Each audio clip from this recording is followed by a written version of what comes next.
Hi there, I'm Danny, the creator of the Healing and CPTSD community and the host of this show. If this is your first time here, don't forget to hit the subscribe button so you never miss an episode. Today, we have a very special guest, Madeline Popelka, who is a writer, trauma survivor, and the creator of Healing from PTSD, a neighboring trauma community on Instagram. In today's episode, we dive deep into her new book, You're Going to Be Okay. 16 Lessons on Healing After Trauma. Don't forget to leave a comment on your favorite part of the episode. So sit back, relax, and let's get started. Well, I really want to talk about this book, 16 Lessons on Healing After Trauma. You're going to be okay. This book, it is like such a breath of fresh air because it's the only trauma book that I've read that I haven't had to take breaks from. Because, right? Okay, yeah. So that was like the thing when one thing that really motivated me like throughout the whole process to get the book out there is because like you, I could not handle the trauma books that existed because they were written by, these amazing researchers and psychologists and psychiatrists, but it's like they're talking so much about like the science behind the symptoms, and it's like they're talking about it when they have distance from the trauma, that it's just like you can tell that they're talking about it from a place where they haven't really been through it themselves, and they aren't like as sensitive towards certain subjects, and they're just like really heavy with a lot of information that is great to know, but we don't necessarily need to heal. So yeah, I wanted it to be approachable and comforting, and just a companion for someone on their healing journey, like something completely different from, the bigger books out there that have so much great information in them, but can be really hard to get through. Yeah, absolutely. And I feel like even what you're saying with those books, it really comes from like a mind perspective, whereas like your book, it feels like it comes more from like the heart perspective, and like you can really feel into Oh, it. You know what I mean? Like I it love it's just that. so relatable in so many ways. It was really hard for me because there's so many gems in here to like narrow it down the conversation that we have, but I do want to ask like how did you like be able to narrow it down to 16 lessons, and were there other ones that were kind of like almost there and like on the cusp but didn't make it? Yeah, so I mean, book writing is such a wild journey, and I started writing that book in 2019, and I finished writing the manuscript in 2021. So it was a long process, and then it was published last year in 2022.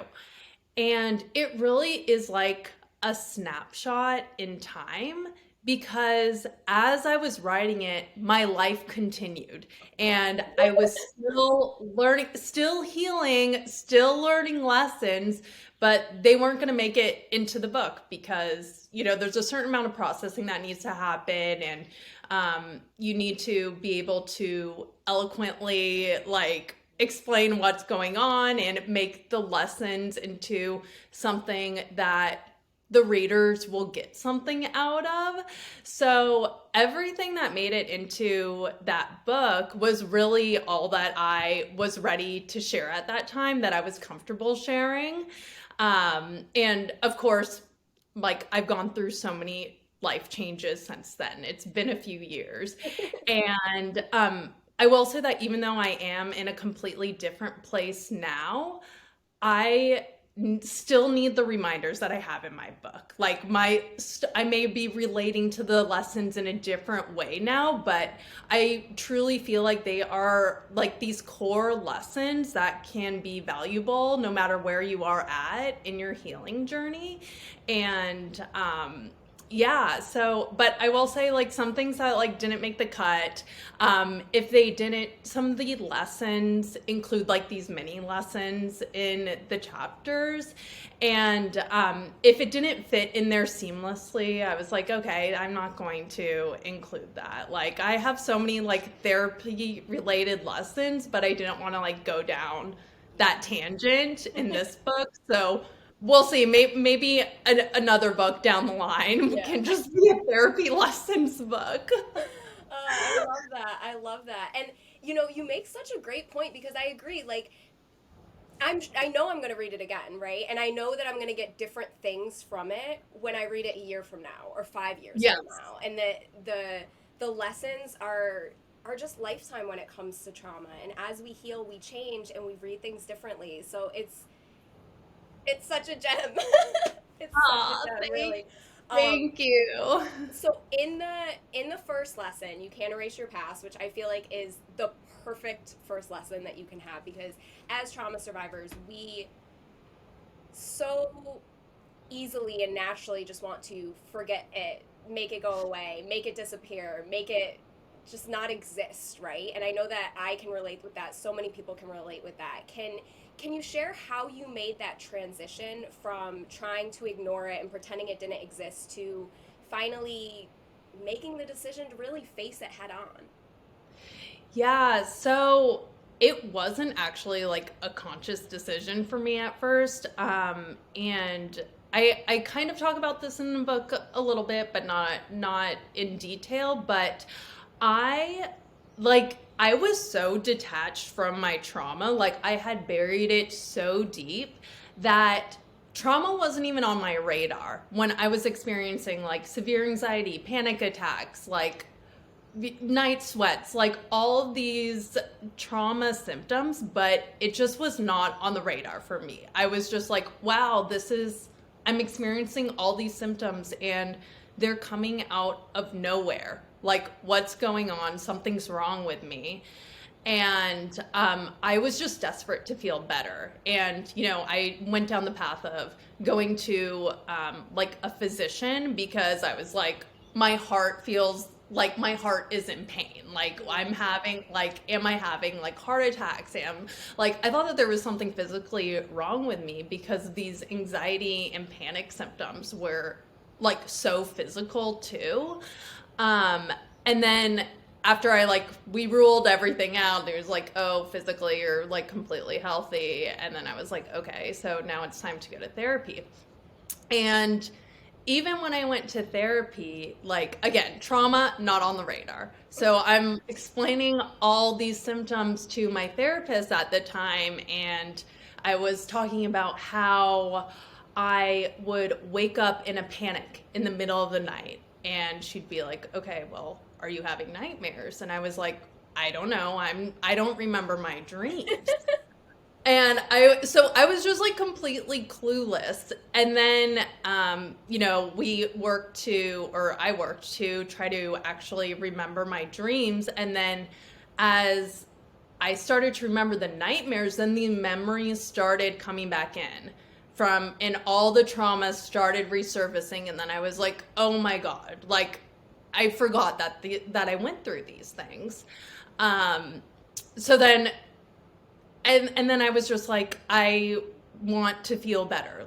I can't live like this. Like I'm exhausted. I just need to feel better. So that's when I was like, let's do this. I'll do whatever it takes to try to heal. And then of course other things started to bubble up too from like my childhood that I had completely forgot about. As I was healing from these more recent traumatic experiences in my late 20s, and then learning from that lesson, I ignored this for so long, and then it all compounded and then blew up. I knew that, the only way for me to find relief is to face trauma head on. So now that's my approach, even though it isn't always easy and it isn't always convenient. It's definitely not convenient to try to heal from trauma. It sucks, but it really is I feel like it's really the only choice that we have, to actually find relief in the end. Yeah, absolutely. And and when we don't, right? Because like we have stuff from our childhood where we're clearly ignoring it and forgetting it because we don't have the capacity to even begin to process it, but it makes the process of healing so much longer when you're ignoring it, right? Instead of like Totally. when things happen to you now, you're more equipped and have the capacity and have the tools in place to be able to face it head on, where it's not going to be such a long journey. And I think that's what's really important too as we come through this healing, right? Because we Yeah. never know if something else is going to happen in our lives. Of course, we don't want trauma to happen, right? But it can and it will. And being able to heal from it and facing it makes it a little bit more approachable when other things may come up or whatever it may be, right? That's so true. That's so true because even after like the traumatic experiences I went through in my late 20s, I do think about them and I'm like, if I knew that that was trauma and that I could have gotten help for it then, like, I don't think it would have gotten worse and worse over the years the longer that I ignored it, because like my symptoms didn't surface for a few years. So, I do think about that. Like, if we, the, like, if I were to actually address it sooner, I think I would have saved myself a lot of suffering, but that's but okay. but Lesson also, learned. yeah, but also too, I think it's hard from when you come from childhood trauma and that complex layer of it, right? Yeah, It's a natural defense mechanism for us to ignore it and for us to act like it's totally. not there, right? And now in your book, you discuss how 98% of your healing is done outside of therapy, which I love that you mentioned that because, like you and like most people, and how the world talks about mental health now, and because it's more aware, it's like go to therapy, go to therapy, go to therapy. And it creates this misconception, right? That, and I even was fell to it where it was like, if I go to therapy, I'm going to fix myself. Everything's going to be better once I go to therapy, therapy, therapy, as Right, the gold standard of everything. And you quickly learn that's not the case, right? right. And that it's not an obvious cure all. So, do you think that you could share with the community like what healing is really like outside of therapy and why you feel like 98% of it is done outside of it? Yeah, for sure. So just to like touch on what you were saying about how like everyone is like therapy is the quote unquote gold standard. Mm-hmm. Like I want to, and that's one reason why I talk about it in the book, that so much of my healing took place outside of therapy, because I think when we have this preconception about this is what healing looks like, it is going to therapy. Like, the unfortunate truth is therapy is not accessible for everyone, whether or not, you don't have health insurance or the financial means to go to therapy, It's a privilege. or you don't have a safe place in your home to do teletherapy. Like, there are so many barriers. And when that messaging is out there that therapy is the only path to healing, I think it's harmful, because then it's like, okay, I don't have the means to go to therapy right now. What does that mean for me? And am I like just going to be living like this forever? So I want people to know that hope is out there and that therapy can be a part of your healing journey, but if it isn't, that doesn't mean that there's no hope for you. Like, there's so many different paths that you can take. Um, so yeah, that's number one. But for me, like, as you know, everyone's healing journey looks different. But for me, like, the work that happened outside of therapy was a lot of work around building self-awareness, because I had absolutely zero, like, going into therapy, and that included a lot of self-reflection. It included creating or finding safety within my own home and creating a safe and comfy place for myself, and finding soothing activities, creating a relaxing nighttime routine to help ease myself into sleep. It has included sharing my story, because that was a huge part of my healing journey and really so much shame. And also, making room for joy and happiness, because I think a lot of us who've experienced trauma at a young age believe that we don't deserve happiness, and that that's for someone else. Like we just have like this belief that we don't deserve it. So I think a huge, valid and important part of healing is for us to hold space for joy and actually practicing allowing ourselves to feel good feelings and to have fun. So that happens outside of therapy too. So Absolutely, absolutely. And I mean, it's for a lot of us with childhood trauma too, the happy feelings are uncomfortable. Like you kind of yes. have to learn that's okay for it to be uncomfortable at first, right? Because I'm sure it was very uncomfortable at first when you were trying to explore joy or trying to explore happiness and you're like, this feels weird. Absolutely, because it's like it can be so unfamiliar. Like when you're dealing with trauma and like pain and like discomfort and sadness, like if that becomes the norm, then when a good feeling comes around, you're like, what is this? This is weird. Like, Yeah. goodbye. Absolutely, absolutely. And you mentioned in there that like creating uh safety and stuff in your home and developing like almost like self-soothing Yes. activities. Like Yeah. is there anything that just like pops out at you that you're like this really helped me with like self-soothing that like maybe somebody else in the community might benefit from? Yeah. Okay. So, um, what start, I'm going to talk about the beginning of my healing journey right now. Go for it. Is because I don't use this anymore, but I did have like I would put on like on my iPad like soothing like nature sounds.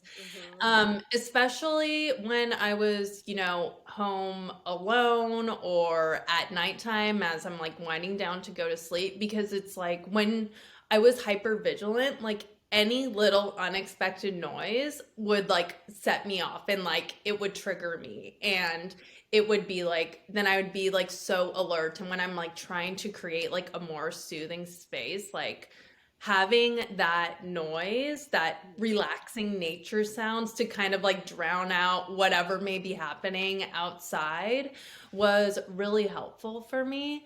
Also, I'm like a fan of candles and I make my own candles now, but just like smelling like the essential oils, like like beautiful scents like lavender and eucalyptus, like I feel like they just like I like they're just like so soothing. It's just like it reminds me of like being at the spa or something like that. So Ooh. so and that's like also like I feel like it also can be like a little mini mindfulness practice too, when you like you light a candle and you're like, and what are you smelling in there. Oh, Um I love and that. then and I am also a fan of the weighted blanket too. It's just like putting it on you. It's just like, and giving yourself like a hug. It's like, which sounds kind of silly, but I think that it's just like a great, like soothing activity. And then a big thing for me early on, like going into like self-soothing, was just letting myself cry, because I feel like I could not cry for it was really hard for me to cry. Yeah. Like in therapy, I like wouldn't let myself cry, and just like I just thought that it was always like wrong to show emotions. Like again, this is learned in childhood. Um, and it can be a really self-soothing activity once you start to allow yourself to actually let it out. Um, so yeah, those are some of my self-soothing tips. I love that. I love that. Actually, before I did all of this, I actually had my own candle company and was making candles. So when you said that, I was like, yes. I love that. But it's such a like therapeutic process, right? Being able to Yeah. create the candles and make them and then light it and have this whole experience. So I didn't Yeah. know that. Look at that. I practice, know, I people. know. It's so fun. I love doing little DIYs and stuff like that. Like, I think, yes, it's like just doing activities like that and like using my hands and using, And not um, being so much in your head, right? It kind of like brings yes, you back into the body and like being able to create. It's very therapeutic. it is. Big fan. I feel like, I feel the same way about like gardening and just like Mm. feeling like the dirt on your hands and like being outside and I like love making meals too and like making pasta, like rolling out the dough, like doing things like that. Like I mean there's so many like activities that can be Yeah. therapeutic. So Yeah. You just have to be like open to it, right? And experiment too, because when you come from more difficult childhoods, I feel like you don't really explore and figure out things that you like or things that you don't like. And even something as right like making pasta, like that's something you had to like experiment with to even see if you liked. So having that opportunity and just like being open to, you never know what might come your way that you like, that'll help. for sure. And I think like a lot of like us who've experienced trauma, we it's like what you were saying, it's just kind of like you just like I just did what I thought was expected of me and did what I thought would make me more lovable without actually checking in with myself and be like what do I like. And Yeah. that's part of healing for sure, is like trying to reconnect with yourself and figuring out what does bring you joy and what is soothing to you. And self discovery can come through that, and that's a beautiful thing too. It really is.